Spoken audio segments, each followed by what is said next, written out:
Predisposed. Are people really that different?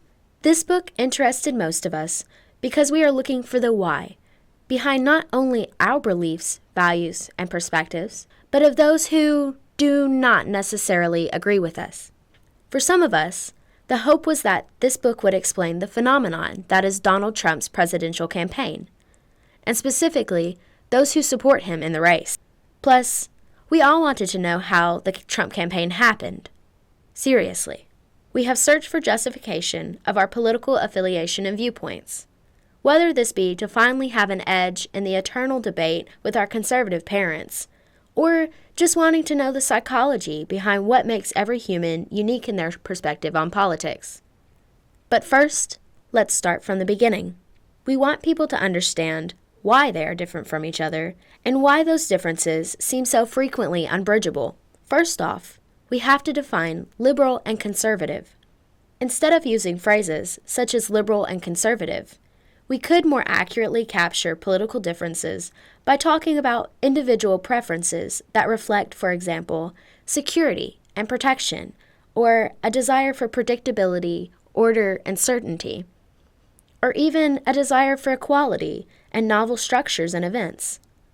But for ease of communication, we will stick with liberal and conservative.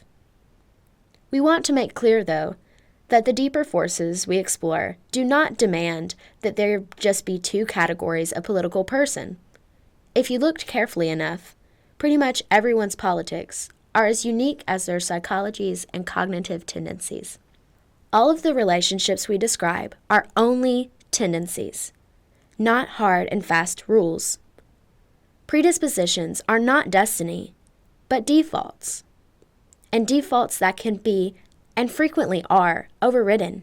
There's a reason that the title of this book is Predisposed, and not Fated. But for the fact that there is any predisposition at all is very important, as it tilts subsequent attitudes and behavior in one direction or the other. A person will not automatically be liberal or conservative, but is more likely to be one or the other. People's political beliefs do not fit neatly into two distinct boxes, but range across an infinite set of possibilities between right and left. It is the same deal with conscientiousness, where differences with regard to this trait are generally of degree rather than kind. This is more of a spectrum on different beliefs on issues, rather than strict groupings. No matter where we fall on the spectrum, there are differences between people's opinions and how we perceive the world we live in. We think differently. How do you see the world? Do you see the world through the conservative lens or the liberal lens? We experience and process different worlds. It is how we actually interpret what we see. Two people can look at the same person in the same environment and then make two totally different judgments from that interaction. One person sees difference, disorder, and possibly danger, while the other person sees new, interesting, and probably harmless. Our ideals have a tendency to even dictate what we eat and the activities we enjoy. As our book stated, they even have a strong relationship to what we like to see on the dinner table. This fact derives from our attitudes towards trying new things and how we see the world around us.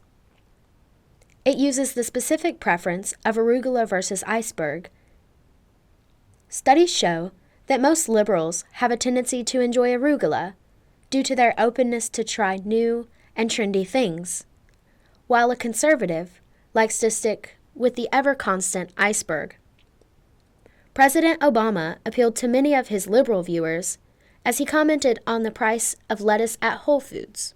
His opposition, John McCain, quickly combated this complaint by claiming that he likes a good old steak and potatoes, as would many of the conservatives voting for him.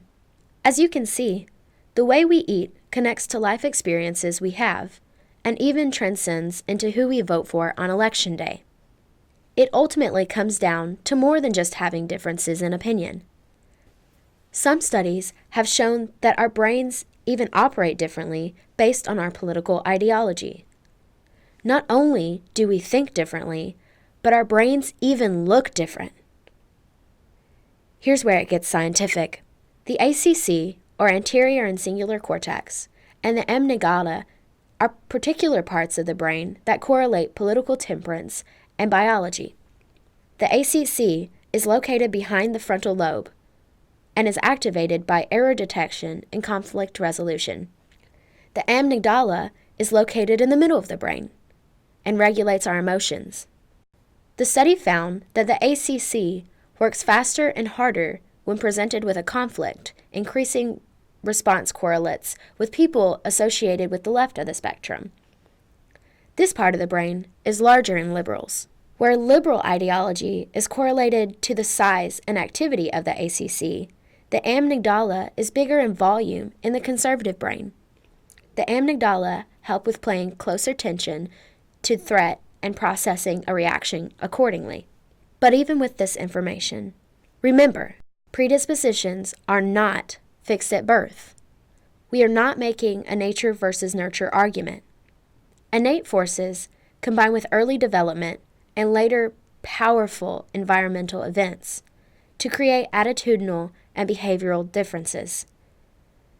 These shape and influence who we are, to the core of our very being.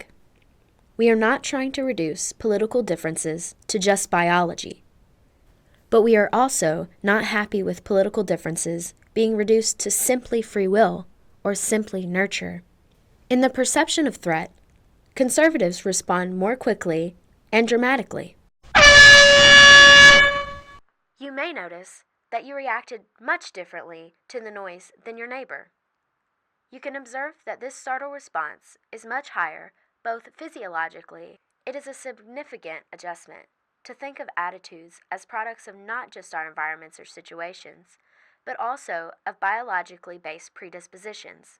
Each of us are primed to respond psychologically and physiologically to certain categories of stimuli, just not to the same stimuli and not the same degree.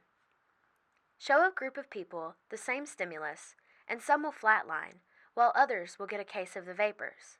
This standing, biologically instantiated response orientations are a key part of what we mean when we say predispositions. In some, people are characterized by biological and psychological response tendencies, patterns that can be overridden, but stand to serve as important shapers of our behavior.